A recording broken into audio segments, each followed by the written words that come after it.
Greetings, brothers and sisters in Christ. On April 1st, we celebrate the great feast of Easter Sunday. On April 1st, in our culture, we also celebrate April Fool's Day. And in a sense, if we want to look at that religiously, on April 1st, we might celebrate the great trick that our God played on the devil. On Good Friday, the devil thought he had won. The devil thought that we had taken God's own Son, God incarnate, and had killed him and put him in a tomb, so it was done. The last laugh, though, is by our God on this day. To understand Easter Sunday, on Holy Saturday morning, in the Office of Readings, the Liturgy of the Hours, there's a wonderful ancient homily by an unknown author, one of the Church Fathers. And he says that after we put Jesus Christ in the tomb, that he descended to the dead, or he descended into hell. In our tradition, we call this the harrowing of hell. And in this ancient homily, we see that Jesus goes towards hell, and all of hell is trembling in fear. They know that he's on his way. He tramples down the door, and he carries the cross with him, the instrument of his own death. And he meets Adam. Adam recognizes in Jesus immediately the one who is coming to save and to reverse everything.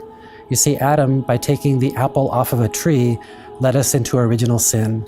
Jesus, by willingly dying on a tree, now brought us back to the Garden of Eden. He brings us back to friendship with our God. And so when Adam sees Jesus, he cries out.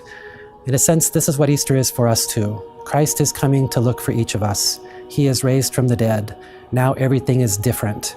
Now we celebrate that our God has a new dream for us and a new creation, and you and I are part of that creation. So in a sense, on Easter Sunday, you and I have a job to do, and that job is to be proclaimers and evangelizers of the good news that Jesus Christ is risen from the dead. We find that in the Gospel for Easter Sunday morning. Mary of Magdala goes to the tomb and sees that it is empty, and she runs back to the apostles. In a sense, that's what we do. Once we are confronted with the mystery of the empty tomb, or the mystery of the risen Christ, who now is somehow let loose in the world, we want to run and tell other people about it. Christ was like a seed buried in a garden, and that seed now has been raised up and brought new life to us. That new life makes all the difference in the world. In our faith, the new evangelization is a call towards asking people to simply be in relationship with Christ, or rather to let Christ come to you and find you.